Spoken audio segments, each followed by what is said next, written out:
कैसे मेरे अध्यापक ने मेरा अच्छे से काम किया, यही बताने वाली हूं आपको इस वीडियो में। मेरा नाम निशा है। लोग प्यार से मुझे नीशू कहकर भी बुलाते हैं। मेरी उम्र 23 साल है। मैं सरकारी जॉब के लिए एसएससी जीडी की तैयारी करना चाहती थी, इसलिए घर वालों से बहुत कह सुन के गांव से शहर आ गई पढ़ने के लिए। मैं मिहींपुरवा नाम के शहर में एक रूम लेके रहने लगी अकेले, और खुद बनाती खाती थी। मैंने पढ़ने के लिए ऑनलाइन कोर्स खरीदा था और रूम में एकांत माहौल में लैपटॉप पर पढ़ाई किया करती थी। लेकिन यहाँ पर कुछ दिनों बाद मैंने महसूस किया कि घर वालों के पैसों से मेरी ज़रूरतें पूरी नहीं हो पा रही थीं। घर से बहुत कम पैसा आता था और शहर में रहने के लिए उतने पैसे पर्याप्त नहीं थे। इसीलिए मैं किसी ऐसे लड़के को तलाश करने लगी जो मेरी ज़रूरतें पूरी कर सके और मेरे खर्चे उठा सके। अब सुबह पढ़ाई, दोपहर में ऑनलाइन क्लास और रात में फिर से किताबों में डूब जाना, यही मेरी दुनिया बन चुकी थी। लेकिन सच्चाई ये थी कि अकेले रूम में बैठकर पढ़ाई करने से कभी कभी बहुत घुटन होने लगती थी। एक दिन खाना बनाने का मन नहीं कर रहा था, तो मैं हंगर्स कैफ़े नाम के होटल में कुछ खाने गई। ये कैफ़े मेरे रूम से बस कुछ ही दूरी पर था। मैंने बर्गर ऑर्डर किया और बैठकर वेट करने लगी। तभी मेरे ही टेबल पे, मेरे सामने वाली कुर्सी पे एक हैंडसम लड़का आकर बैठा, करीब 27 साल का। बेहद साफ सुथरे कपड़े, क्लासिक घड़ी और आत्मविश्वास से भरी आंखें, और दिखने में काफ़ी पैसे वाले घर का लग रहा था। वो इतना स्मार्ट लगा कि मुझसे रहा नहीं गया, तो मैंने बात शुरू करना चाहा। इसके लिए पहले मैंने उसे आई कांटेक्ट बनाकर उसको हल्की सी स्माइल दी। जब मुझे देखकर वह भी धीरे से मुस्कुराया, तो मैंने उसका नाम पूछा। तब उसने अपना नाम आज़ाद बताया। इसके बाद हमारी बात स्टार्ट हुई और बात करके मुझे पता चला कि वो एक प्राइवेट स्कूल में टीचर है, जो मेरे लिए अच्छा ही था, क्योंकि अपनी पढ़ाई से जुड़ी हुई कोई कन्फ्यूजन मैं इससे पूछ सकती थी। उसने भी मेरे बारे में मेरा नाम वगैरह पूछा। मैंने सब कुछ, सारी स्थिति उसको बता दी। वो दोपहर में लंच करने कैफ़े आया था। स्कूल का टाइम हो गया तो वो चला गया। उसने मेरा नंबर ले लिया था, इसलिए हम अगले दिन फिर उसी हंगर्स कैफ़े में मिले। अब शायद धीरे धीरे उसको भी मुझ में इंटरेस्ट आने लगा था। अगले दिन मैं उसके लिए टिफ़िन में अपने हाथ की बनाई हुई सब्ज़ी पूरी ले गई। हमने साथ में बैठकर खाया और वो उसको बहुत पसंद आई।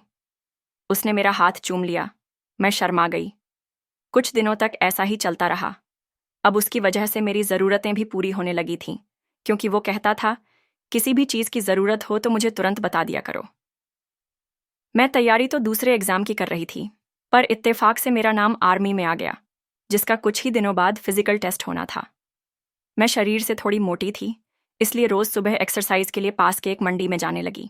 जब ये बात आज़ाद को पता चली कि मैं मंडी एक्सरसाइज के लिए हर सुबह जाती हूँ, तो उन्होंने अपने एक चहीते स्टूडेंट के बारे में मुझे बताया, जिसका नाम आकाश था। वो भी हर सुबह एक्सरसाइज के लिए जाता था। तो आज़ाद ने कहा, तुम दोनों साथ में जाया करो, सेफ रहेगा। उन्होंने मुझे आकाश का नंबर दिया। मैंने अगली सुबह आकाश को कॉल किया और उसको ढकवा बाबा मंदिर के पास बुलाया। वो बहुत ही ज़्यादा दुबला पतला लड़का था। वहाँ से हम दोनों साथ में मंडी के लिए निकल लिए। अब मंडी थोड़ा दूरी पे था, इसलिए मैं साइकिल से जाती थी। मेरे पास लाल और काले रंग की एक रेंजर साइकिल थी। मैंने आकाश को पीछे बैठाया और हम बातें करते हुए जाने लगे। उसने मुझे बताया कि वो इस बार 12वीं कक्षा में है। अचानक से रास्ते में एक बड़ा सा गड्ढा आ गया, तो मैं थोड़ा हड़बड़ा गई और साइकिल का पहिया जैसे ही गड्ढे में पड़ा, मैं पीछे आकाश की तरफ खिसक गई। लेकिन आकाश ने मुझे जोर से पकड़ लिया, जिससे मैं गिरने से बच गई। एक दिन की बात है, शाम के समय आज़ाद मेरे रूम पे आए, लेकिन साथ में आकाश भी था। उन्होंने मुझे अपना एक स्टार्टअप आइडिया बताया। उसने कहा, निशा, मैं एक लाइब्रेरी खोलने जा रहा हूँ, तुम बताओ क्या ये सही रहेगा? मैंने बिना सोचे जवाब दे दिया, हाँ, परफेक्ट आइडिया है, क्योंकि मिहींपुरवा में पढ़ने वाले बच्चों की संख्या भी ज़्यादा है। आपकी लाइब्रेरी आसमान छुएगी और आपके लाइब्रेरी की पहली ग्राहक मैं रहूंगी। इस पर आज़ाद धीरे से मुस्कुराते हुए बोले, यही तो मैं चाहता हूँ। फिर उन्होंने मुझसे पूछा, लाइब्रेरी का नाम क्या रखूं? मैंने थोड़ा सोचकर कहा, फ्यूचर लाइब्रेरी रख लीजिए। उन्हें मेरा सजेस्ट किया हुआ नाम बहुत अच्छा लगा। अगले दिन उन्होंने लाइब्रेरी के लिए एक बड़ा सा हॉल देखा, जो मेरे रूम के बिल्कुल पास में था, और फिर लाइब्रेरी का काम शुरू हुआ। लगभग 1 महीने तक काम चलने के बाद, जब लाइब्रेरी कंप्लीट होने से थोड़ा सा बाकी था, तब आज़ाद ने मुझे वहां बुलाया और कहा, निशा, आज से तुम यहाँ पढ़ सकती हो। मेरे लिए कोई फीस नहीं थी, क्योंकि शायद मैं आज़ाद की गर्लफ्रेंड बन चुकी थी। अभी लाइब्रेरी पूरा कंप्लीट नहीं हुआ था और मैं वहां जाकर पढ़ने लगी और मेरे साइड में आजाद भी बैठ जाते थे मेरे डाउट्स क्लियर करने के लिए।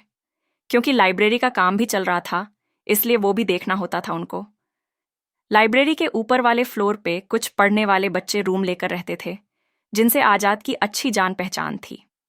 उनमें से एक था विमल, जो ऑनलाइन यूट्यूबिंग वगैरह से अच्छे खासे पैसे कमाता था। मैंने एक बार सोचा कि विमल को फंसा लूं तो मेरी सारी ज़रूरतें पूरी हो जाएंगी, क्योंकि वो बहुत अच्छे पैसे कमा लेता है। लेकिन वो उम्र में मुझसे बहुत छोटा था, वैसे भी मेरे लिए आज़ाद काफ़ी थे। धीरे धीरे ऊपर के फ्लोर वाले लड़के भी आकर लाइब्रेरी में बैठने लगे, लेकिन लाइब्रेरी के ऊपर वाले फ्लोर पे एक रूम खाली था और मेरे लिए आज़ाद ने रूम मालिक से बात करके वो वाला रूम मुझे दिलवा दिया। एक दिन की बात है, लाइब्रेरी में सिर्फ मैं और आज़ाद ही थे। वो मेरे बिल्कुल पास बैठे थे। मैं पढ़ाई में बिजी थी। रात का समय था। अचानक से उन्होंने धीरे से मेरा एक हाथ थाम लिया। मैं समझ गई कि आजाद के अरमान जाग उठे हैं। तभी अचानक लाइट चली गई। फिर क्या था? हमने थोड़ा काम वहीं कर दिया, लेकिन वहां कंफर्टेबल नहीं था, इसलिए मैंने उनको मेरे रूम में चलने को कहा। हम दोनों सीढ़ियां चढ़कर रूम में जाने लगे। मैं उस वक्त जिस हालत में थी, कोई भी देख लेता तो समझ जाता कि ये दोनों कर क्या रहे हैं। आज़ाद आगे थे और मैं जस्ट उनके पीछे। मैं जैसे ही रूम में घुसी, मुझे एक पल के लिए लगा कि बगल वाले रूम के बाहर से किसी ने हमें देखा। मैं तुरंत अपने शक को यकीन में बदलने के लिए जल्दी से बाहर आई और मैंने देखा विमल ने अपने फ़ोन में हमारी वीडियो बना रहा था। मैंने उससे तुरंत वीडियो डिलीट करने को कहा तो वो मुझसे कुछ मांगने लगा। फिर मैं उसे भी अपने रूम में ले गई और मैंने रूम में जाकर दरवाज़ा बंद कर लिया। और इसके बाद हम तीनों ने जो जो किया मैं क्या ही बताऊं। मज़ा ही आ गया। अगर आप डिटेल में सुनना चाहते हैं कि हमने कैसे क्या क्या किया तो कमेंट में पार्ट 2 लिख दीजिए, जिसके बाद मैं अगले वीडियो में आगे जो हुआ वो पूरे विस्तार से बताऊंगी। तो आने वाली वीडियो देखने के लिए इस वीडियो को लाइक करके इस हॉट स्टोरी चैनल को सब्सक्राइब कर लीजिए। मैं फिर मिलूंगी अगली वीडियो में।